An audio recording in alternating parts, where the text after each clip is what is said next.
Hello everyone, I'm Rhonda Farragher and I'm the Director of the Down Syndrome Research Program at the University of Queensland.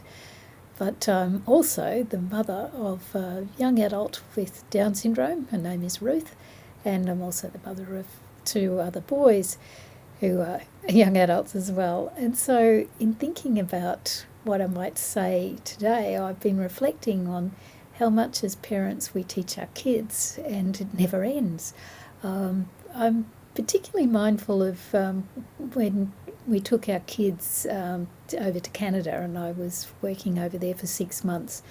Ruth was in year one, and the boys were a bit older.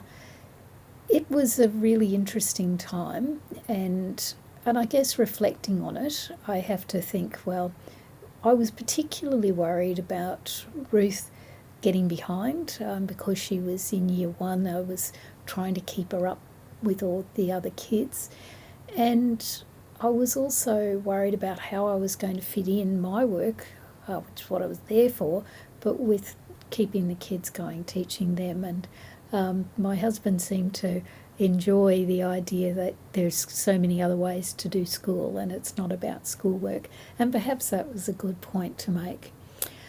So what I'd like to do is talk about some things that I guess I've learnt over the years, seeing now that Ruth's finished school. And so for what it's worth, I'll share those and then perhaps some ideas that might help you. So first of all, I'd like to just reassure you it is going to be okay. And sometimes it's just going to be okay, and it's not going to be really fabulous, but that's going to be okay as well. And it might be just good to recognise that that's the way it is. And I'd also say don't worry about getting behind. I needed to realise that Ruth was always going to be slower. And so as the years went on, I needed to stop worrying about that, because the teachers did a great job of adjusting the year level curriculum for her. And so this short time really is probably not going to make that much of a difference. So the third point, I suppose, is that this has got to be enjoyable. So you've got to find ways to make it fun. And so that's probably why I've got some ideas that maybe might be useful. The first one is I'd suggest focus on one big idea per subject per week. You can't cover everything. And I remember how anxious I got that Ruth wasn't getting ordinal numbers, first, second, third. And what I needed to realise was that actually wasn't the big idea. What was the big idea was the number word sequence, and how we use the language around that is not really that important, and I could have worried less. So focus on one big idea and perhaps ask the teachers to let you know what they consider to be the most important concept in that subject for the week. Don't aim for long sessions would be the next one. 5 to 10 minutes is probably enough in one go, and then you can fit those in around breaks in your own work if you're working from home. And you can say something like to your child, first this, then that. And so first day doing this work, and it's only going to be 5 or 10 minutes, then you can do whatever it is. And maybe if you're working, you don't really care what it is, but I might be saying something about my own home, so let's move on. Another one is to look for sly ways of slipping in learning. For example, you might want to play Monopoly. Monopoly is one of those games that goes on and on and on forever. But like all those sort of dice games, there's a lot of maths and other activities that are going on at the same time. And the really good thing about a game is if you're playing with other people who are more expert, you get to watch them having their turn, and you've got a model to follow as it comes to your turn. And so you can get a lot of practice in a really fun and helpful way. So that's another tip. Another one might be thinking about reading time. So if you're wanting to consider reading time, maybe everybody in the house reads at the same time. So you might not necessarily all have your own books. It could be that somebody's reading aloud. And so the young person with Down syndrome might be getting a sense of it, but not necessarily doing the reading themselves, but they're hearing the language and getting the ideas, and that can be powerful as well.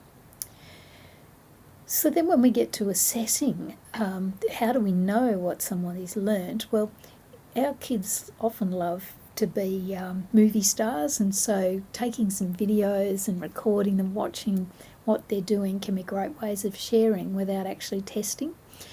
It could be that maybe they can Skype or FaceTime or whatever with grandma and go through what they've learnt for the day, and that can be a powerful way of reinforcing learning. But it's also a really nice way of keeping the connections in and really celebrating accomplishment. So as I end this little clip, I'd just like to reassure you and remind you that it is going to be okay and it'll be fun. And really the school part, that's going to be over in a flash. And so just enjoying the time and enjoying learning together is really probably the best thing.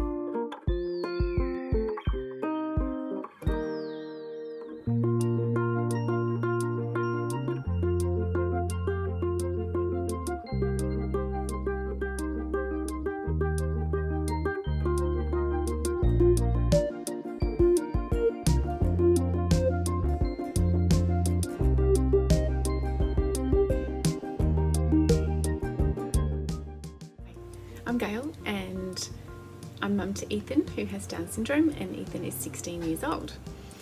Today I'm here to share with you a little bit about what we've been going through in the last few months with the changes in life and with the introduction of the COVID-19 virus.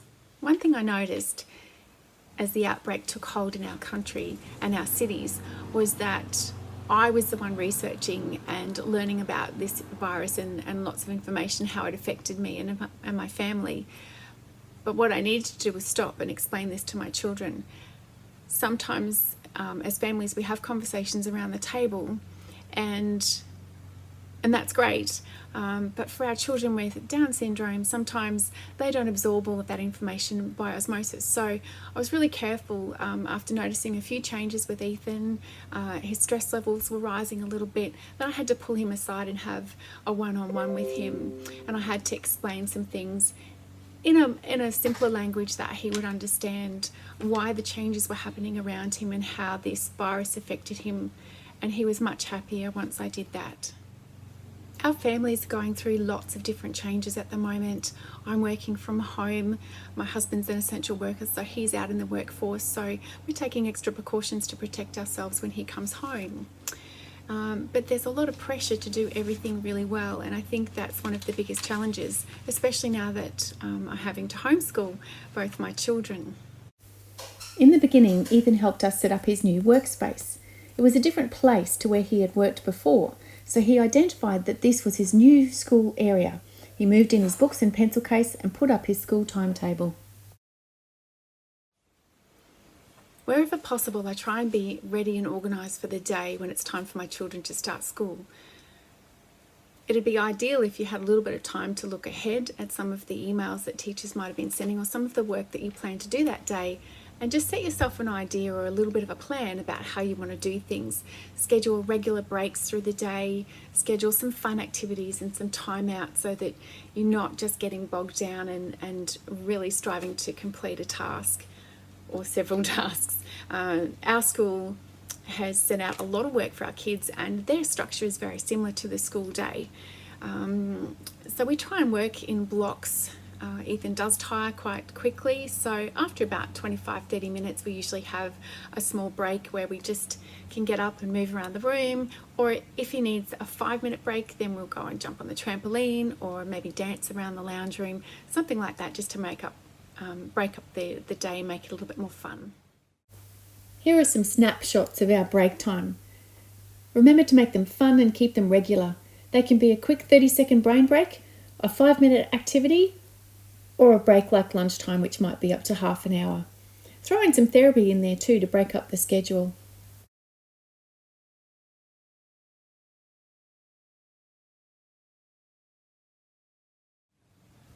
So I've talked about how to help the kids through their day. But what about us parents? How do we get through the day? What kind of support do we need that's going to be helpful to help us get through the day? So firstly, I'd like to say it's time to look after yourself. Take regular self-care breaks and schedule it in so that you don't miss out. Plan some of the things that you really enjoy for you, but also try and plan something that you and your children or child like to do together, and that'll help break up the day as well.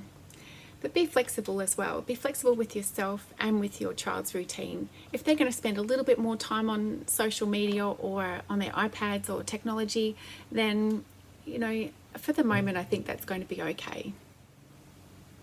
I've also spoken to my employer, and they've been really great at being flexible and allowing me to work from home and not have as many expectations on me as what they usually would, because they know the load at home is a lot tougher as well.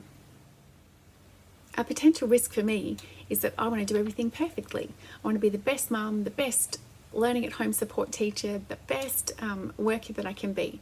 But that takes time, and time is something that is pretty scarce right now as we're trying to fit in a lot more things to our day than what we usually would.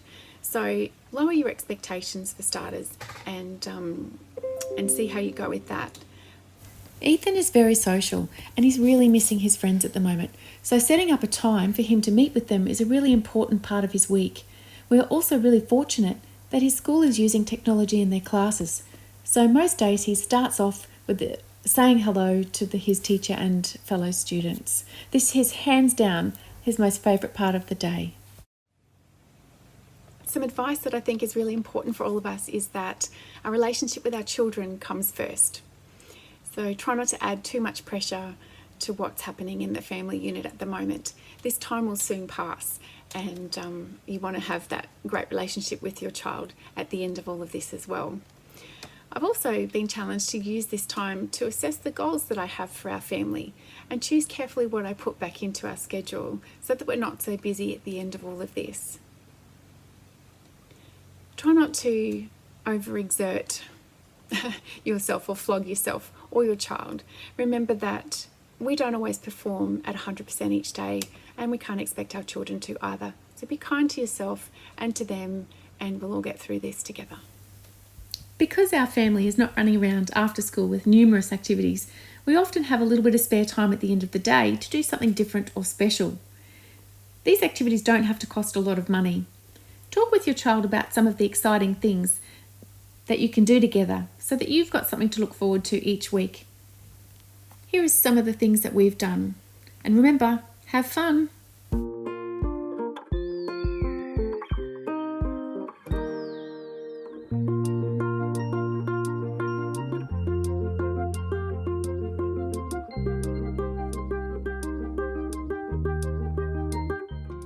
Hi, my name's Deb, and I've been asked to share how our family is working through the coronavirus pandemic with children at home. I'm going to be sharing a few of the tips that have worked in our house whilst we've been working from home.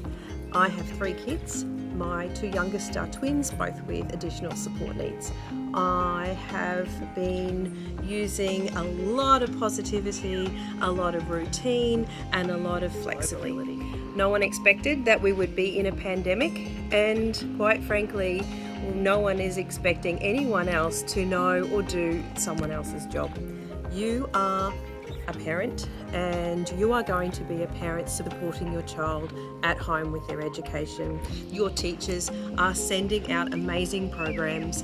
Your teachers are providing all the links to your children's education. You've just got to work out how it fits for your family. The first thing that we did was got our children into a routine.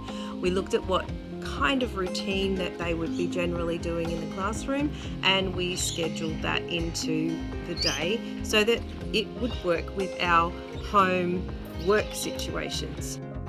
So even though we're on school holidays, we still get up and make our lunch. We have Ryla helping Prilia with Tupperware containers. Prilia's making a cheese sandwich for everybody. And Ryla, what did you put in the lunch boxes? 1, 2, 8. 1, 2, 8. 1, 2. Benny. 1, 2, 3. You can count to 3. All right. So what's in your lunch boxes? What have you put in? Show me. The papa, the burger, And what's Prilly going to put in there? the meat, the mother, and someone. So everyone's got one of those. Gonna zip them up? No, the mama. Oh yeah, one more. The sandwich has got to go inside. Okay. Thanks, girls. Day 1, children are homeschooling. Got up, had their breakfast, put their uniforms on, and they are engaged. I've created spelling lists. We are doing our handwriting, and Taylor's also had a spelling list created, and he found an old beginner's dictionary and he's filled it up today with his words. Well done, guys. I'm really proud of you. Let's keep up the good work. We set up a routine and then we set up checklists so that the children could work through their school activities and check off each activity. That was a very visual approach for Ryla, and she needed to know that she had achieved. As well as that, we then added rewards. The rewards were very motivational, and for my children, money works. They don't normally get money for chores, so money was a good thing to choose. You could use sticker charts, you could use treats, you could use baking, you could use whatever you want. But for us, money works. So we set up a shop. The shop gave our children a lot of choice. They were able to put the money that they were earning with their activities towards different items in the shop.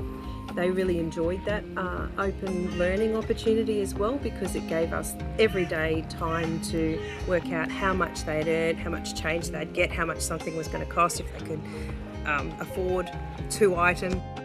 The girls normally start off reading in the mornings. Prilia has chosen her own book, a novel at the level she's reading at. And Ryla has a basket of books that she enjoys the time paging through. She can read some of them because they're familiar texts that we've shared a lot of times. Others have lift the flaps or activities involved. We're using a lava lamp, a lava timer. It goes for about 15 minutes. And Taylor generally gets on the computer doing his maths beside his dad. Steph has meetings in the mornings, so when I go back to work, I'll be heading off to school, and he will have all 3 children at home.